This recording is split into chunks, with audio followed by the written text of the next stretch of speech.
शेतकरी मित्रांनो नमस्कार. गन्ना सम्राट या आमच्या सोशल मीडिया प्लॅटफॉर्मवरती आपले सरसे स्वागत आहे. आज आपल्या या 7 फूटच्या प्लॉटला 21 दिवस पूर्ण झालेत मित्रांनो. आता वेळ आली आहे की तणांचा बंदोबस्त करायला मित्रांनो. आता आपण याला तणनाशकाचा स्प्रे करणार आहोत. तणनाशकाचा स्प्रे करण्यासाठी आपण सिंजेंटा कंपनीचं कॅलरीज एक्स्ट्रा आणि सेनकॉर या औषधांचा आपण वापर करणार आहोत. कॅलरीज एक्स्ट्रा हे आपण प्रतिपंप 120 ml आणि सेनकॉर हे 30 ग्रॅम घेणार आहोत. आणि क्लायमेट चेंज झाले त्यामुळे आपण आता वरून पाऊस पडतोय त्यासाठी आपण स्टिकरचा देखील वापर करणार आहोत मित्रांनो. त्यासाठी आता ही योग्य वेळ आहे मित्रांनो. तण परफेक्ट 2-3 असं पानावर यायला लागलंय मित्रांनो.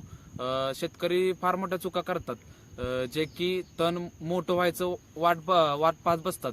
त्यासाठी मित्रांनो असं करायचं नाही आणि त्या पिकाला देखील मग तणनाशकाचा साईड इफेक्ट देखील होऊ शकतो. त्यासाठी मित्रांनो तण हे परफेक्ट 2-3 पानावर असतानाच आपल्याला तणनाशकाची फवारणी घ्यायची मित्रांनो. तर आता 21 दिवस पूर्ण झाले तर आता आम्ही 2 दिवसात तणनाशकाचा स्प्रे करतोय मित्रांनो.